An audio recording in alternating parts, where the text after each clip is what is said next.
Hello, Hoglets. Welcome to the Silver Hedgehog Hogcast, episode 3. Yes, we made it to 3 episodes. It's the only podcast on the internet that's more diverse than the One Show. Episode 1 was a film review. Episode 2 was an interview. What have I got for episode 3? Stay tuned to find out. Joining me on this episode, I have 2 amazing guests. They are the voices of the Black Country. I have Stuart Tonks and Chelsea Brownridge.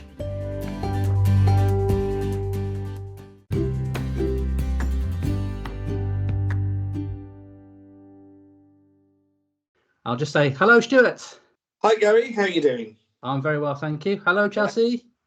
Hi, Garry. You okay? Yeah, very well. Thank you for joining me on the podcast and being my victims for this week, or for this episode. Or you guinea pigs? Yeah, or guinea pigs. No guinea pigs. And people listening to this will not get why I'm saying that, but there we go. So, Stuart, first time on the Silver Hedgehog Hogcast. Absolutely. Thank you. Thank you so much for inviting me. So would you like to tell everybody all about yourself, or a little bit about yourself, or just... Well, a little bit. I've been dabbled in podcasting for quite a few years now.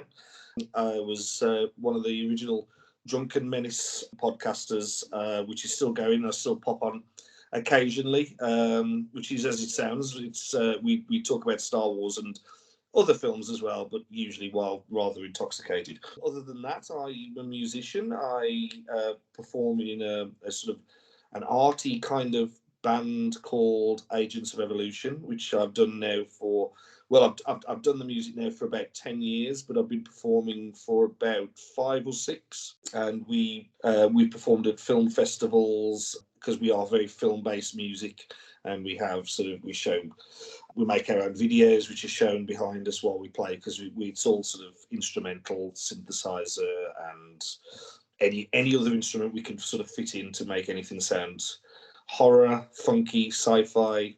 Yeah, Love it. And we've got a little bit of stuff going into a couple of films in the next year or so, hopefully. So that's all good. So yeah, thank you for having me. No, thank you very much. And it sounds very art house as well, which I love.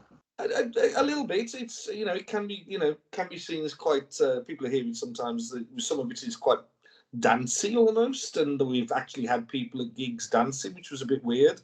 Never usually when we were doing the music originally that it'd be like that. And then we've also played in lecture theatres to precede an Italian Giallo film festival a couple of years ago, and hopefully doing that again in the next year.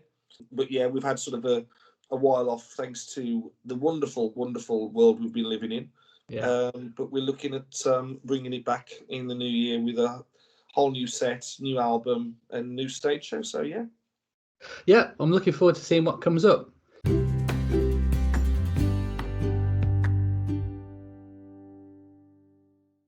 I'm now going to say hello to Chelsea. Hello, Chelsea. Welcome to the Hogcast. Tell us a little bit about yourself. Hi, Garry. So you said about being from the Black Country, so I'm going to use my best Brownells accent. I thought that would wind you up. Yeah, my name's Chelsea. I've known Garry for many years. Went to the same school together. And I must say, before anything else, Garry has really helped me with understanding technology in the last year or so. I hate technology. Technology hates me. And he's been invaluable in helping me with my website, especially. A podcast, to be invited onto a podcast is something I never, thought would happen. I've spoken as a guest on one other podcast in the past. I started doing my own last year, again, a branch out into technology, which scary thing. And I just, there can be about anything, and that's why I love listening to them. So apart from hating technology, I'm a yoga teacher. And I've been teaching yoga for just over 4 years now. And I teach in the local area. My days of travelling miles and miles for work are over, definitely. I try to make it accessible to everybody. And if there's certain poses I can't do, I won't keep them out of the class. I'll just say, if you want to take this any further, this is what you need to do. I can't do it because I'm just normal. I'm not like an internet person. And yeah, that's it for yoga, I think. My business is called Say Yes to Yoga. I'm trying to get more people to say yes. And as Stuart was saying about, the world we've been living in just lately, everyone was hit hard by it. So just trying to create different content online was a challenge in itself. And again, the podcast was another way of getting through to people, talking to them, not just about yoga. So thank you, Garry, for inviting me on this podcast where I get to talk about other things as well. Ah, it's amazing. And I do love listening to your podcast, by the way. And your podcast is not just yoga. That's right. So, yeah, Yoga's check it out. It's a small across all part the of it. streaming. And just like the Silver Hedgehog podcast, Chelsea's got a theme, which is yoga, but also talks about all sorts of different subjects in each episode as well. So it could be books, it could be TV shows, whatever you've been up to, and it's a good listen. So please go and check it out. Thank you. On the web, on YouTube, on your podcast device. You're listening to the Silver Hedgehog Podcast.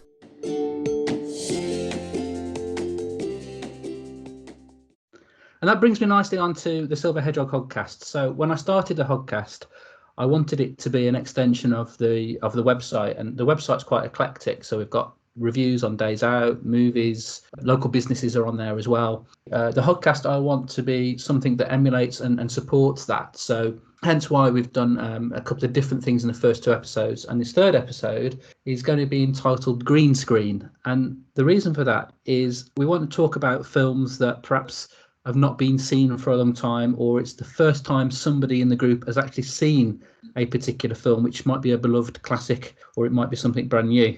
And I think that's the real good thing about podcasts, is that they can get the word out to people about what's good and what's bad that's out there, and actually cut through all the chatter and cut through all of the AI that people like Netflix show at you. So when you log on to Netflix, you can see something that it thinks that you might want to see.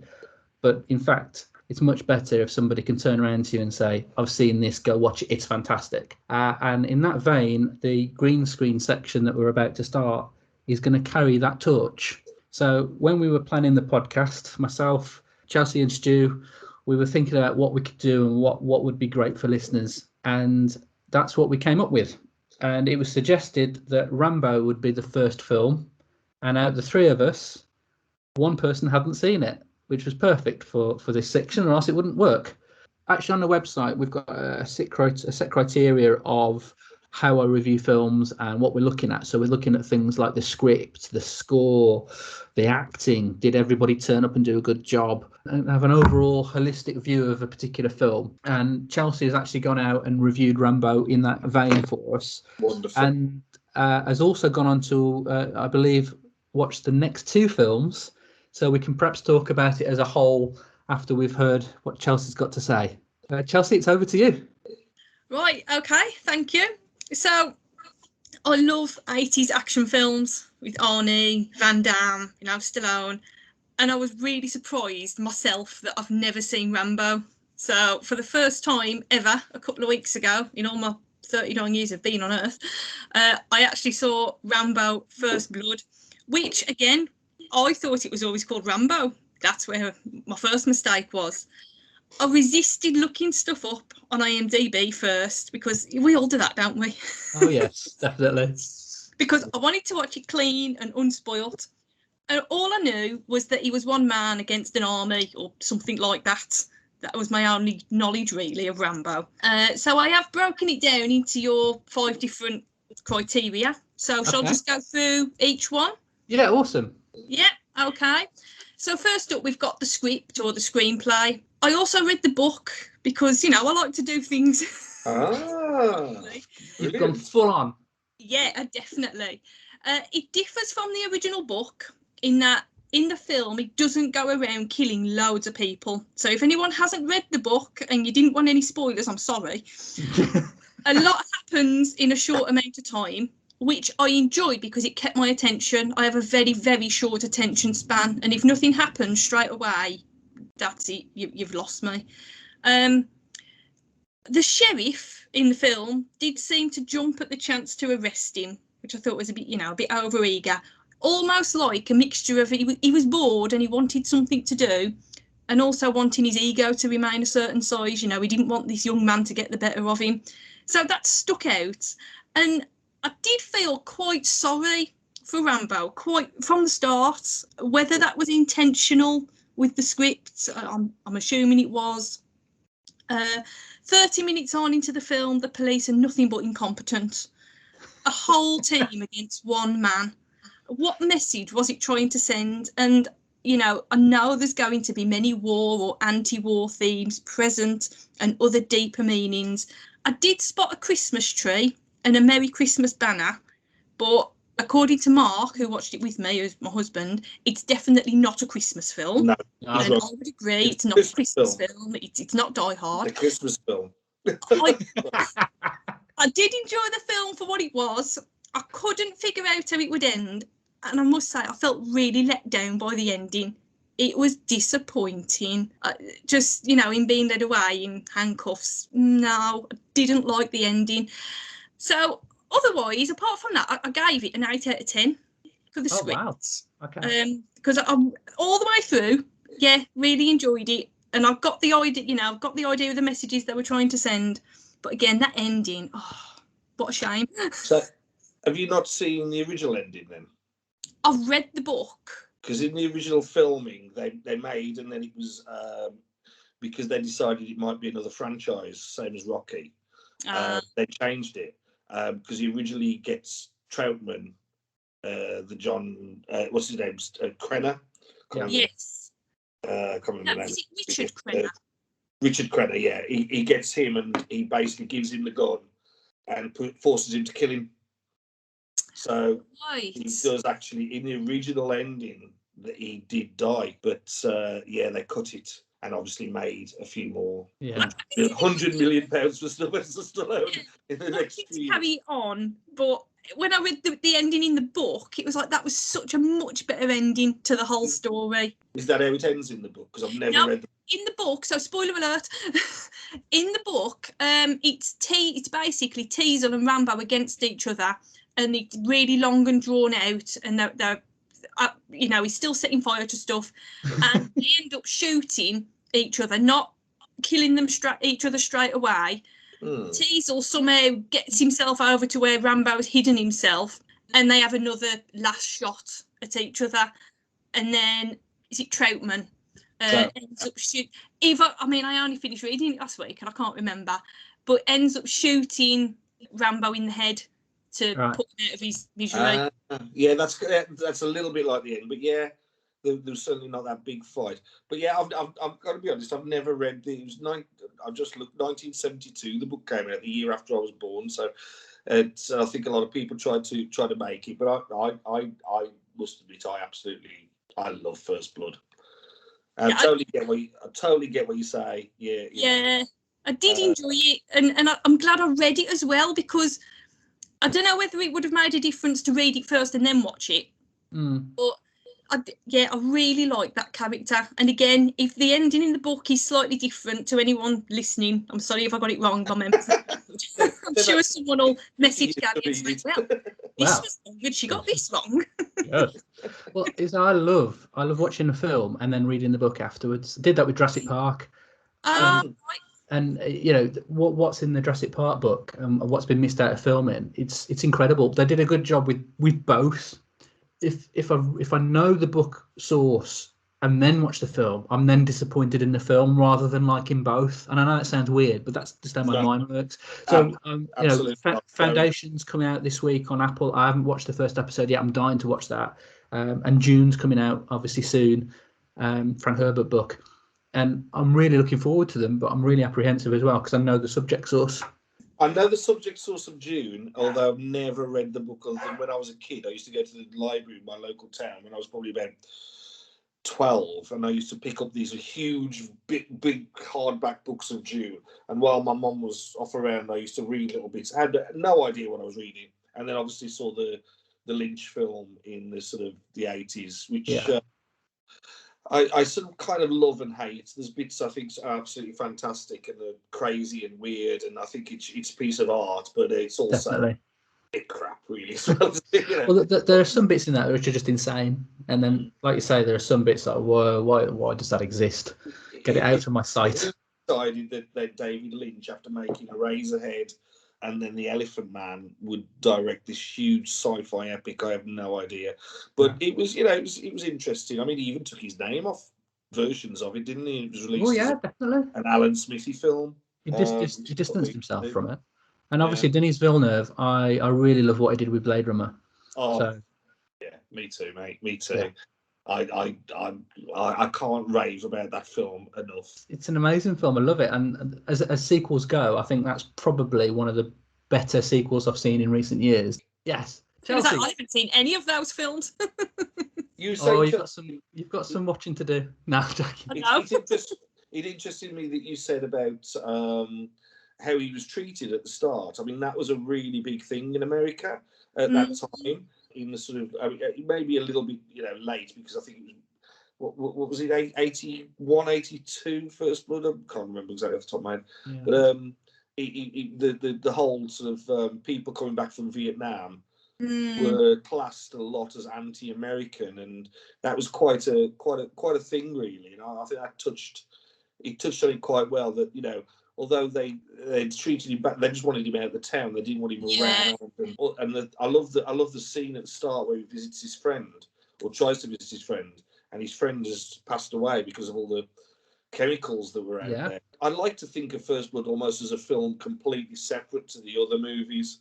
Yeah, because kind of a touch character study in a way. It's definitely one man's struggle against PTSD, isn't it? I mean, that's essentially what it is. It's almost Joker-esque in terms of how it portrays one man's depth into kind of dive into depression and into mental angst.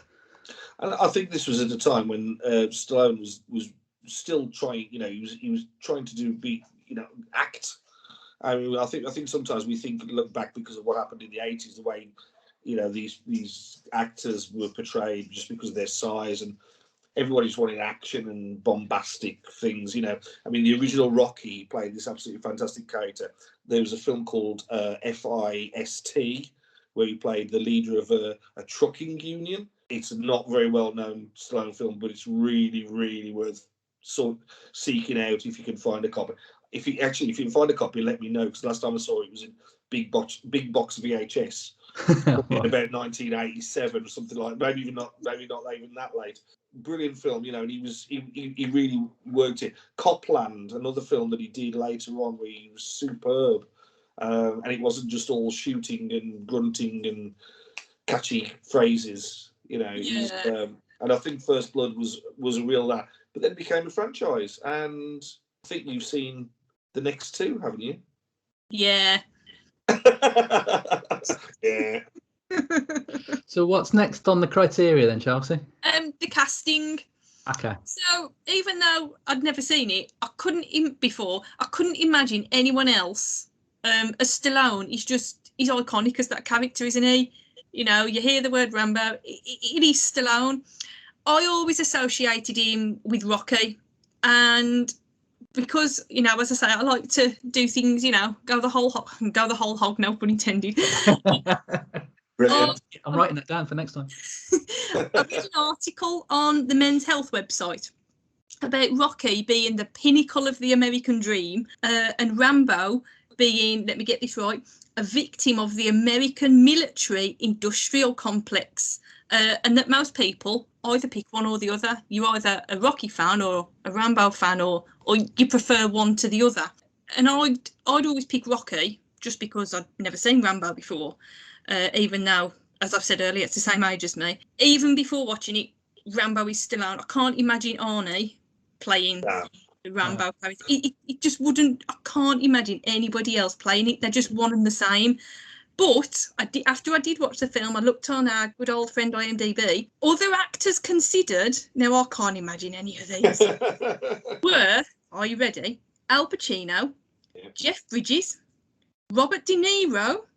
I can imagine the craziness. Yeah, absolutely. So, Michael Douglas, and that made me think of Falling Down. Again, one man against. Yes. Wonderful film. Yeah. Paul Newman, Nick Nolte. Words. Ryan O'Neal, which I thought was an interesting one, and John Travolta. Yeah, he was considered for everything, wasn't he, at one point? He was the biggest star at the time, so yeah, I can understand that. I couldn't imagine any of those actors portraying this war veteran with such vigour and plausibility like Stallone did. I guess the closest is going to be Arnie, because Arnie's portrayal in Predator probably is as close as you would have got to Rambo. Yeah, probably so. Well, or maybe Commando. Oh, yeah, that's probably a better shout. Quite a big sort of almost. It was his Rambo, wasn't it? It and was, I've got to yeah. be honest, and people will hate me for this. I tried to watch it recently, and I thought it was bloody awful. Commando. It was hard, very, very, very hard to watch. But you saying about the people that were going to play, they wanted to play. You had for Rocky, the studios didn't want Sly. He made like one film or something before, and they had Burt Reynolds. They wanted to play Ryan O'Neal again, Robert Redford, and James Caan to play. And can you imagine Caan? James Caan, exactly. Wow. Any of those playing Rocky, Stallone, he's become a parody, which I think is a shame because he's got such bloody charisma and he embodies these characters. I mean, Rocky is not Rambo. No. Well, this is the conversation we were having on Messenger earlier with Chelsea, because I said, for me, Stallone is very much Nicolas Cage. Now, let me explain. I can't work out if Nicolas Cage is a good actor, because some of his films are absolutely phenomenal, and some of them are straight to video piece. Well, they can just hold the table up for all I care. And for me, Stallone sits in that in that group of people, because I've only ever seen him in really Rocky or Rambo or The Expendables. I've not seen him outside of that circle. So, and a lot of the time he's running around or grunting and not really emoting. Unfortunately, it was that he was. I think if he'd have been 20 years before, 20 years after, he'd have been a different actor. It's the same as a lot of actors from in the 80s. Basically, let's face it, people wanted big hunky guys and sexy ladies, and that's kind of what you got. And true. But 10, 15 years before, in the early 70s, they were gritty character actors who'd come about from sort of like 1960, 68, and sort of when they changed the rules and they could swear in films and have nudity and whatever. And you got films like Taxi Driver. And you said, Chelsea, about De Niro as Rambo. And that actually, I'd not heard that before, and that sent a little spark in me and thought, oh, I'd like to be that alternative universe. I'd really like to watch that film right now. Yeah. Because I do love De Niro. Menacing. Yeah. He does so well.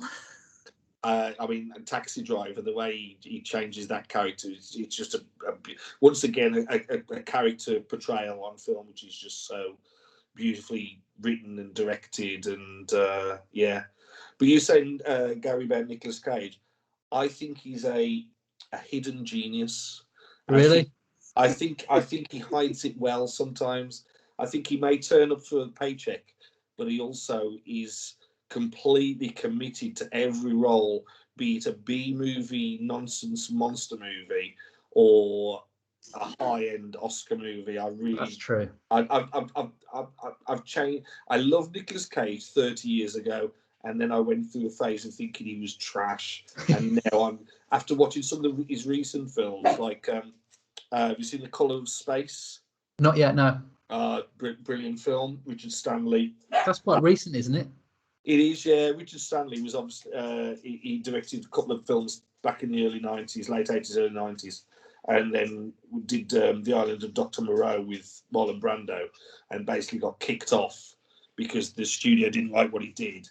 There's a wonderful documentary on one of the streaming channels, which I can't remember what it's called, but if you look it up, I'm sure you'll find it, about the making of and how he was treated. It's only been the last couple of years that he's come back and made a film, and he made The Colour of Space with Nicolas Cage, and it's a bloody marvellous sci-fi / horror movie in the vein of The Thing is probably the closest thing. John Carpenter's Awesome. The Thing. I love The Thing. Yeah, well, if you do like The Thing, it's a bit more psychedelic than that. Okay. It's very good. Yeah. Highly recommend that. I even like the remake of The Thing, but that's for another podcast. Oh, the prequel. Yes. Yes. All right. So- Next on our list, then, Chelsea. So, well, what you were saying about this fits in quite nicely because, as I say, I watched it with Mark, and he pointed out that during parts of the film, Rambo had quite affected movements, and I said he looked a bit like a computer game character, and it was most noticeable when he was moving through the forest or driving the truck. And as you said about before, there's not much dialogue from Rambo throughout the film until his speech at the end. And his voice or his accent starts off different to what we used to. It's like he saved it and he's been thinking all the way through, how shall I, talk about this? And he starts off in one sort of accent, but then he slips into how we're used to him speaking. Yes. And it's mumbled as well. Yeah, and Mark just said, well, it's bad acting. And that goes to my point. You can't work out if he's a genius or whether he's just fluked it all along and he's now like a multimillionaire. So there was, and the other one, there was the character of Sheriff Teasel, and he was unlikable to a certain extent, which I get that you're supposed to dislike him. And John Malkovich or Willem Dafoe sprung to mind for him instead of the other actor. But I did find myself warming towards that actor, Brian Dennehy, as the film progressed. I really didn't like him at the start. I hadn't seen anything else he'd been in. Oh, really? Well, not that I can recall. So I couldn't compare him to anything I'd already seen. But as I say, towards the end of the film, I did get to, warm to him a little bit, but I couldn't shake the whole Teasel rhyming with Weasel. As for the other characters, I wasn't really invested in them, not even the Colonel. Thing, that's surprising. Not even him. I did like the look of terror on the kid's face in the woods. I thought that was spot on. He's here. So for the casting, I also gave that an 8 out of 10, mainly because of, well, as I say, Stallone. Fair enough. So do you want me to move on to the music? Yeah. There's not much to say about that. I have. Mark's the musical one in our house, not me. So Jerry Goldsmith, and I recognised the name, but I couldn't tell you any of the film titles he'd scored, even though he was a lot more prolific than I could have imagined. And when I looked it up, he'd done something like 217 films. Yeah. And I've seen quite a few. Gremlins and The Twilight Zone, the Twilight Zone movie, are the ones that I really like. Nothing stood out in the score throughout the film for me. Although, on the whole, I thought it did kind of suit the mood on the screen. Because, again, I was going on your list, your criteria. Yeah. Did it match? There was just an awful end credits song. Did you see who sung that? No. Oh. Not really. Can we let you know? Can we give you a surprise? Yeah? Yeah, I definitely. Go on, Stu. It was Sylvester Stallone's brother. It was shocking. If you've Have a seen the look on first two Chelsea's Rocky face. movies, there's a couple of scenes in the first two Rocky movies where he comes past some guys singing round a bin on fire. Oh, yeah. Take me back. Take me back. Yeah, that's Frank Stallone. And he sings that bloody awful... Sorry, can I say bloody? I'm all right. Yeah, you're fine with that. That bloody awful song, It's a Long Road. I remember when I was 12 when I first saw Rambo, and I remember it coming on, and even then thought it was cheesy. I was just thought it was the most awful song. It is, isn't it? I'll The tell you what. lyrics are fitting. Yeah, I agree. They fit with the film.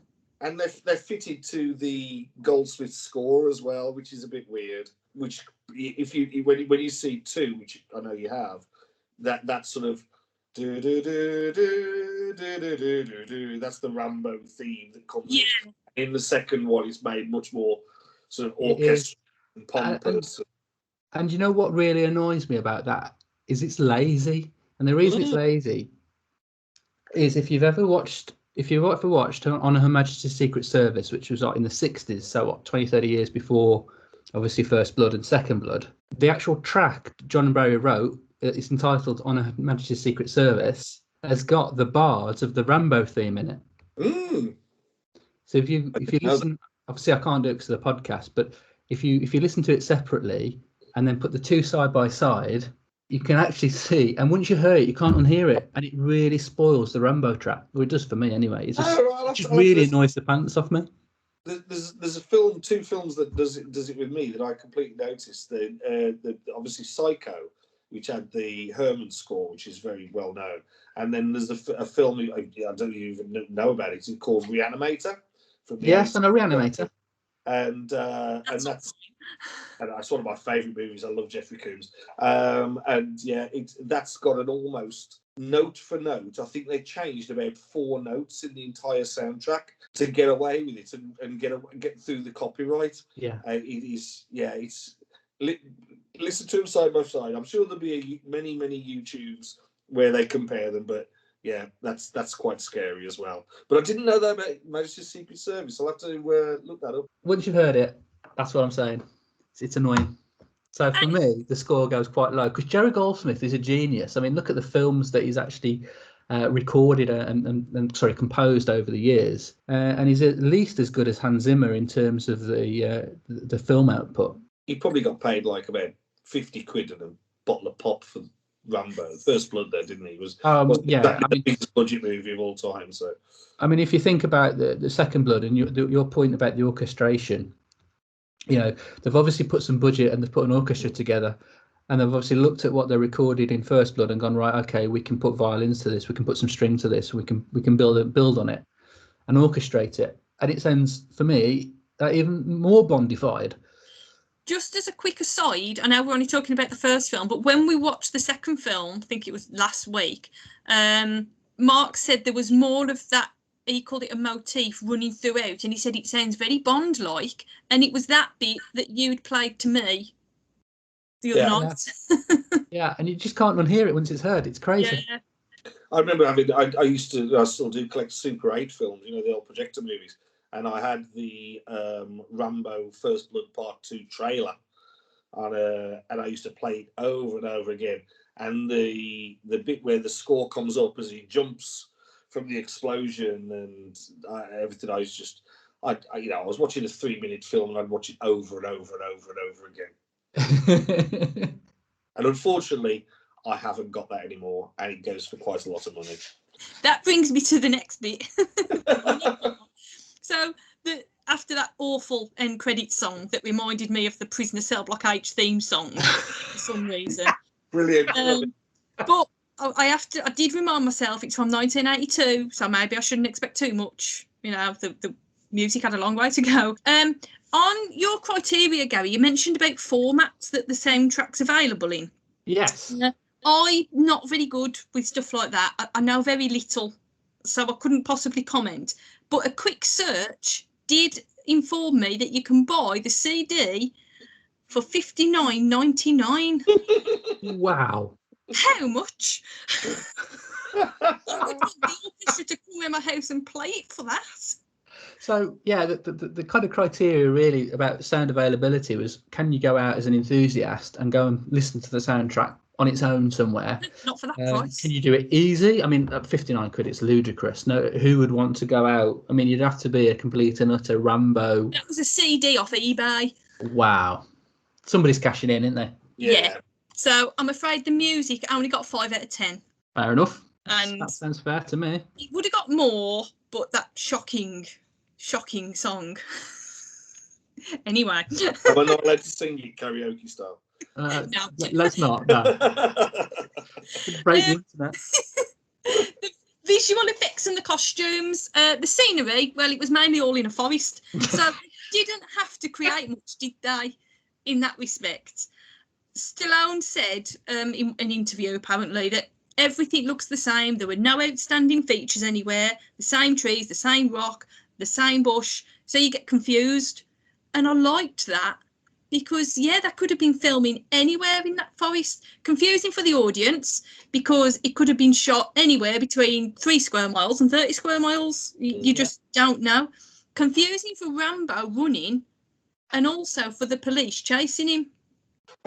So I liked the whole idea of using, somewhere where you couldn't pinpoint exactly where he was. It works on several levels.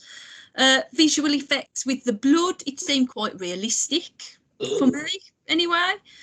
The costumes, well, there was that big piece of cloth that he made into a tunic. I can't imagine that cost a lot. So not much of the budget would have been spent on costumes, which leads me to where all the money probably was spent, which was the explosions, the pyrotechnics, the fire.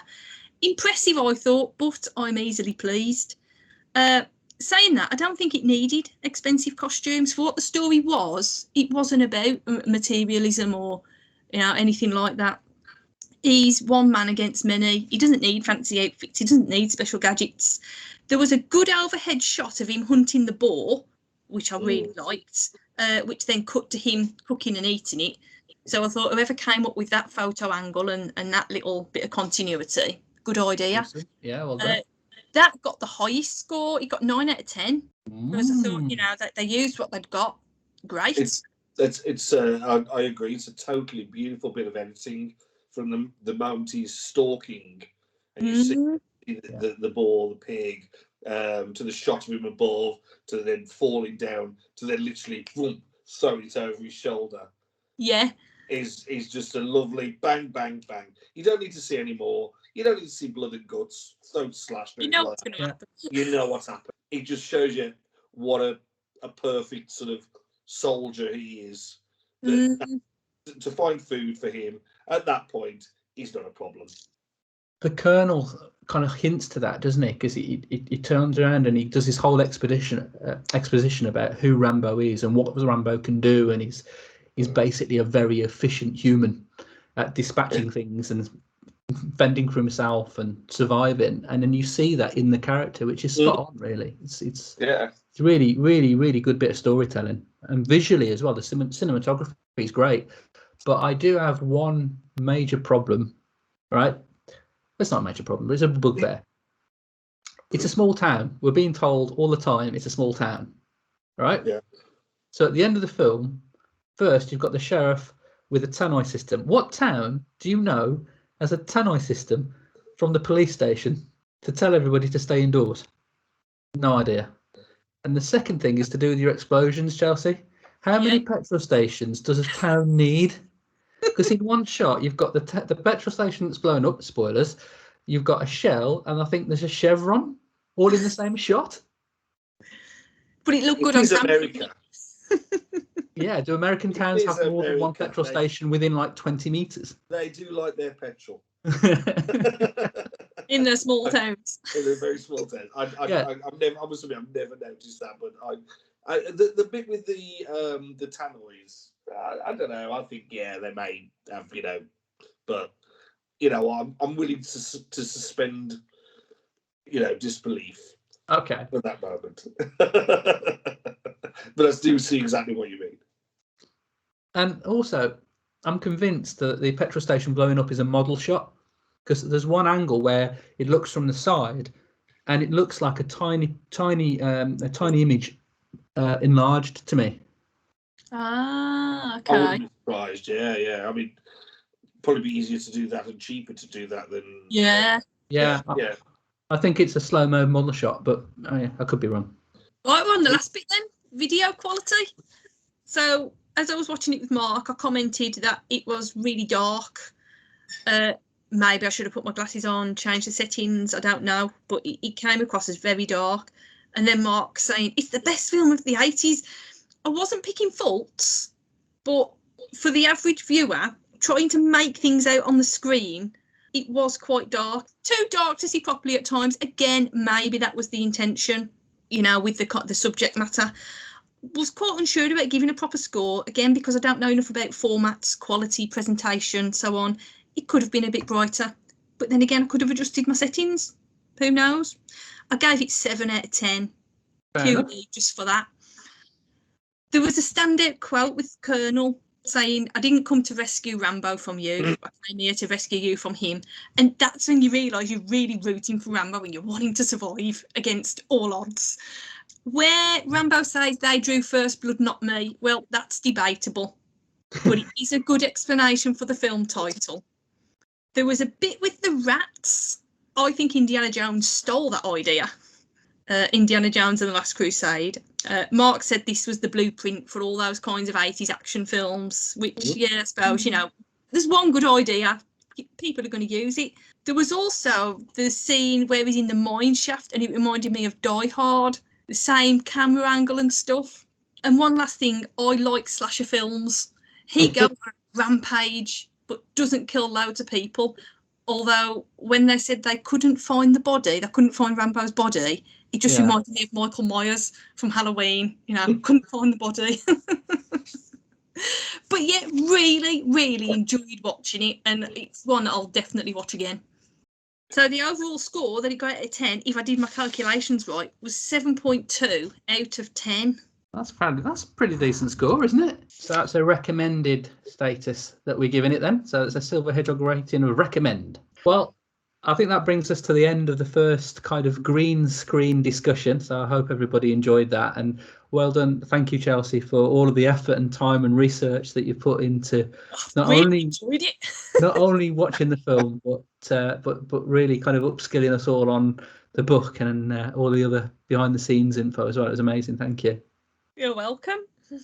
So what we're going to do is we're going to rotate green screen each episode. So the next episode will be either myself or Stuart reviewing a film. But Chelsea, as you have just done the review, you now get to tell us what film we're watching next. The film that I saw, I'd seen it quite a few times, that nobody seems to have ever heard of, is called Secondhand Lions. And it's got Michael Caine, Robert Duvall, and the little boy from The Sixth Sense. And I remember when I told you about it the other week, you were like, no, I've never heard of that. I still haven't heard of it, and I haven't looked it up or anything since. People haven't, and it's a really good little film. You know, it's got proper actors in. It's got a proper storyline. It's just enjoyable. Right, so I'm going to go and track down Secondhand Lions, and if we can get it, I'll watch it. All right, well, that brings us to, I think, the close of the first ever The Silver Hedgehog green screen. Thanks. I had to remember what the title of my own podcast was then. Anyway, thank you for listening, and Hedgehog out.